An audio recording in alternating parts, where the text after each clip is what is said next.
요한복음 18장 25절에서 27절까지 말씀입니다. 요한복음 18장 25절에서 27절까지 말씀, 신약성경 179면에 있습니다.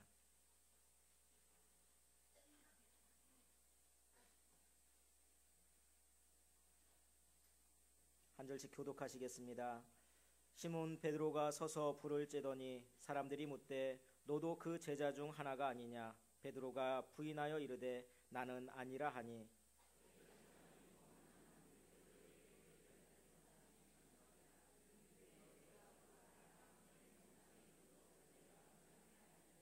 함께 읽겠습니다.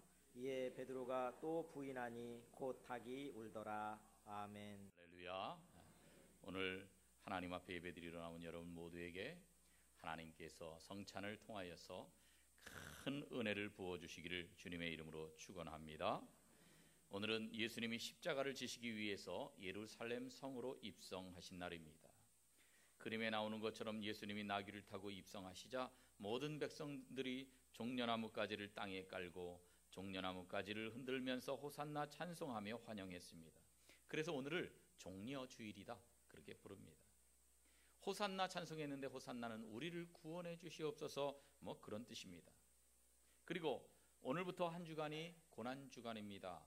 이 고난주간에는 오락과 가무와 세상의 이 방탕한 일들을 삼가고 오히려 금식하면서 기도하는 가운데 주님의 십자가의 고난을 깊이 묵상하는 시간입니다.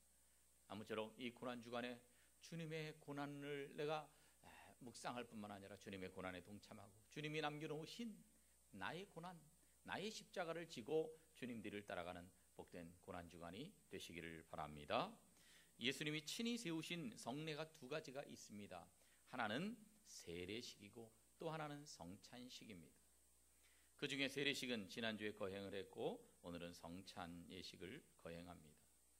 예수님이 십자가에 달리시기 전날 밤에 마태복음 26장에 보니까 예수님이 성찬식을 제정하셨어요. 제자들에게 떡을 주시면서 받아서 먹으라, 이것은 내 몸이니라 그렇게 말씀하셨습니다. 27절에서는 잔을 가지고 말씀하십니다. 너희가 다 이것을 마시라, 이것은 죄 사함을 얻게 하려고 많은 사람을 위하여 흘리는 바 나의 피 곧 언약의 피니라 말씀하십니다. 그래서 이 성찬 예식이 바로 이 첫 번째 이때에 제정이 됐어요. 여러분 얼마나 영광스럽습니까? 예수님의 12제자들은 예수님이 친히 베푸시는 성찬을 받았습니다. 우리도 그랬으면 얼마나 영광스러웠겠습니까? 예수님이 직접 떡을 떼어주시고 잔을 나눠주시면서 성찬 예식을 거행하셨는데 그곳에 참석했어요. 그곳에서 성찬 첫 번째 하는 성찬에 참여했습니다. 그런데 놀랍게도 예수님이 직접 나눠주신 성찬을 받은 이 사람들이요, 바로 그날 밤에 예수님이 잡히시자 전부 다 예수님 모른다고 도망해버렸습니다. 수제자 베드로도요, 예수님 모른다고 3번씩이나 예수님을 부인해버렸습니다. 그 중에 한 제자는 성찬을 받고 나서 어떻게 합니까? 예수님을 팔아버립니다. 베드로가 3번씩이나 예수님을 부인합니다. 요한복음 18장 25절에 보니까 불을 쬐고 있는데 사람들이 묻습니다. 너도 그 예수의 제자가 아니냐? 그랬더니 베드로가 부인하여 나는 아니라 말합니다. 26절에서는 하필 베드로가 그 귀를 잘라버렸던 대제사장의 종 말고의 친척이 거기 있었어요. 야, 네가 그 예수라는 사람과 함께 동산에 있는 건 내가 눈으로 봤는데 뭔 소리냐? 그랬더니 27절에서 베드로가 또 부인합니다. 여러분, 베드로가 본래부터 이렇게 예수님 모른다고 하는 사람 아니었습니다. 자신이 있었던 사람입니다. 33절에 보니까 베드로가 이렇게 말합니다. 모두 주를 버릴지라도, 여기 있는 제자들 딴 사람 다 예수님 버려도 나는 결코 버리지 않겠습니다. 그랬더니 그 다음 절에서 예수님 말씀하십니다.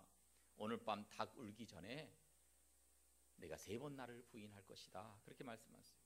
그랬더니 그 다음 절에서 베드로가 또 말합니다. 내가 주와 함께 죽을지언정 주를 부인하지 않겠나요?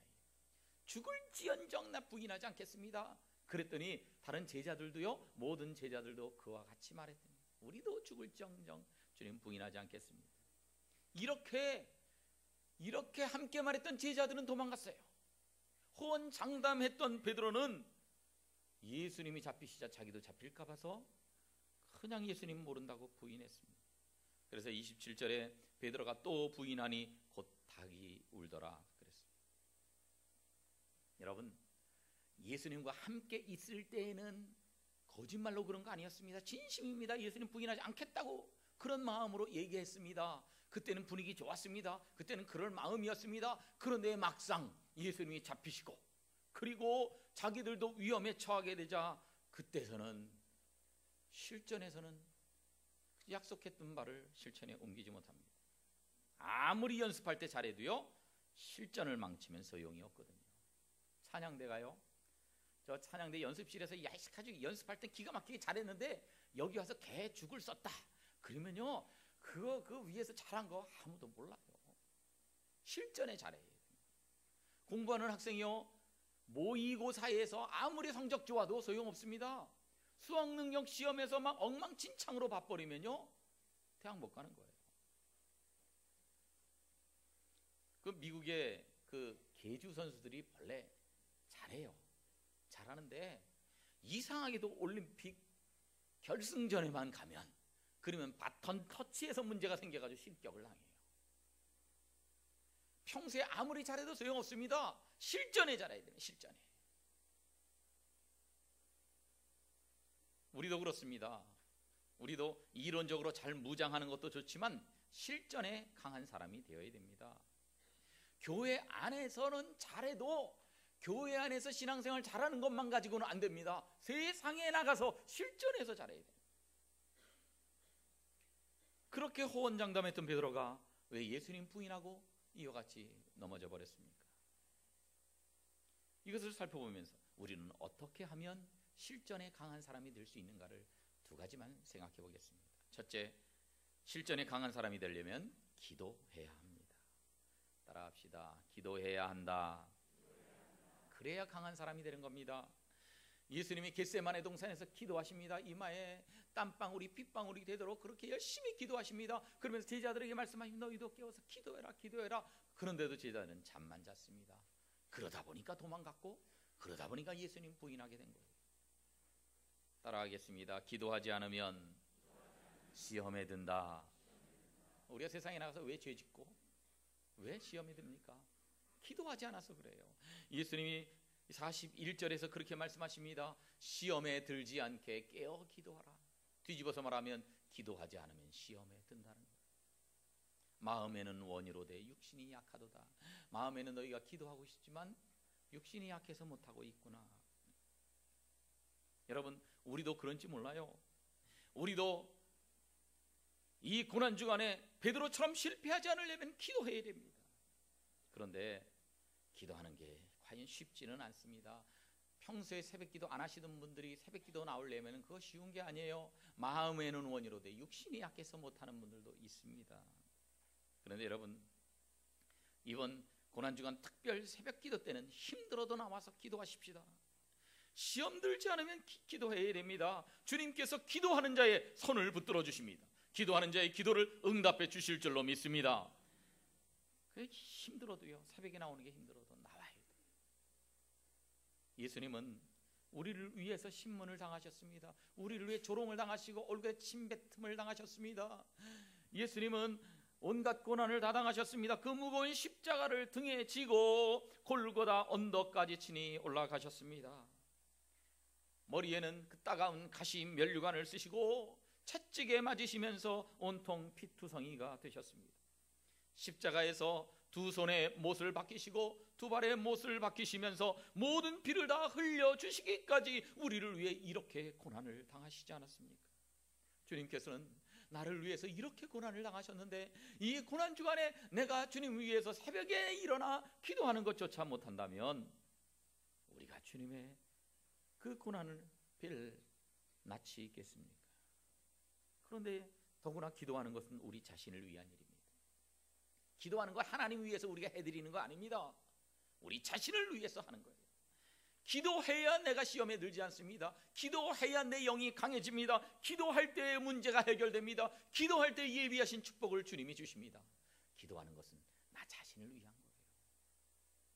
아무쪼록 특별 새벽 기도에 혹시 지난주엔 못 나온 분이라 할지라도 이번 고난 주간만큼은 나와서 하나님 앞에 열심히 기도해서 고난 주간에 주님의 고난에 동참할 뿐만 아니라 기도할 때 주시는 놀라운 은혜와 응답을 받아 누리시기를 주님의 이름으로 축원합니다.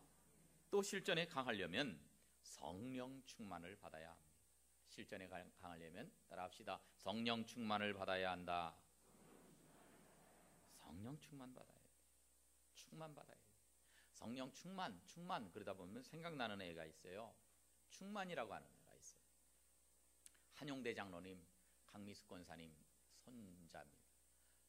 이제 지금은 많이 컸지만 옛날에 아주 어렸을 때에 그때 이제 교회 부목사님이 그 충만이한테 그런 거예요. 야, 너 이 과자 자꾸 먹으면은 이빨 썩는다.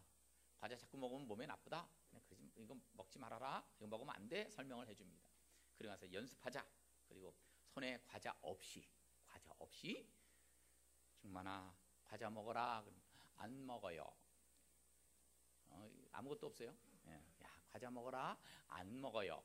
그래서 실제 과자를 손에 들고 과자 먹어라. 네. 그리고 먹어요. 여러분, 이 모습이 바로 우리의 모습 아닙니까? 교회에서는 우리가 연습합니다. 연습할 땐 잘합니다. 우리 죄짓지 맙시다. 미워하지 맙시다. 사랑합시다. 기도합시다. 전도합시다. 불의한 것을 탐내지 맙시다. 이렇게 교회 안에서 할 때는 거짓말 아니에요. 진심으로 그렇게 연습합니다. 진심으로 그래 살려고 다짐합니다. 그런데 세상에 나가면 실전에서 약해집니다. 직장에 나가서, 시장에 나가서 사람들과 모임했을 때 거기 나가면 우리가 교회에서 결심했던 것과는 영딴판으로 살아가지 않습니까? 충만이가 이건 몸에 해로우니까 과자 안 먹는다고 그랬다가 진짜 과자를 주니까 바로 받아 먹듯이, 교회에서는 안 된다고 다짐했던 것들을 마귀가 주니까 냉큼 받아 먹는 그런 삶을 우리가 사는 정도로 우리는 이렇게 약합니다. 정말 우리는 약한 존재입니다. 따라하겠습니다. 마음은 원이로되 육신이 약하도다. 옆에 있는 분과 그렇게 인사하겠습니다. 시작. 마음은 원이로되. 이렇게 우리가 약한 존재이기 때문에 우리 힘으로는 마귀와 싸워 승리할 수가 없어요. 우리 힘만으로는 죄와 싸워서 이길 수가 없습니다. 그래서 이기려면 어떻게 됩니까? 성령 충만을 받아야 죄악과 싸워 이기는 것입니다. 성령의 능력을 힘입어야 악한 마귀와 싸워 승리할 수 있는 줄로 믿으시길 바랍니다. 큰 소리 땅땅 치고도 예수님을 부인했던 나약한 베드로, 성찬을 받고도 실전에 나가서는 무너졌던 베드로, 그 베드로가 나중에는 성령 받고 나서 놀랍게 변화되었습니다. 사도행전 4장에 보니까 하나님 앞에서 너희 말 듣는 것이 하나님의 말씀 듣는 것보다 옳은가 판단하라. 우리는 보고 들은 것 말하지 않을 수 없다. 전에는 하녀 앞에서도 벌벌 떨고 있었던 베드로가 이제 성령을 받자 자신의 생사를 사실상 움켜쥐고 있는 것이나 다를 바 없는 산에 들인 공회원들 앞에서도 당당하고 담대하게 이렇게 말했지 않았습니까? 여러분, 우리가 성령 받아야 세상을 이기며 살 수 있습니다. 성령 받아야 담대해집니다. 성령 받아야 실전에 강한 사람이 됩니다. 오늘 성찬을 받고서도 예수님을 부인했던 베드로처럼 성찬 받고서도 예수님 버리고 도망했던 다른 제자들처럼 실전에 약한 사람이 되지 말고 세상에 나가서 실전에 강한 성도가 되어야 합니다. 아무쪼록 열심히 기도하고 성령 충만해서 교회 안에서 신앙생활할 때는 물론 잘하지만 세상에 나가서 삶의 현장에서 실전에서 승리하는 실전에 강한 성도들 되시기를 주님의 이름으로 축원합니다.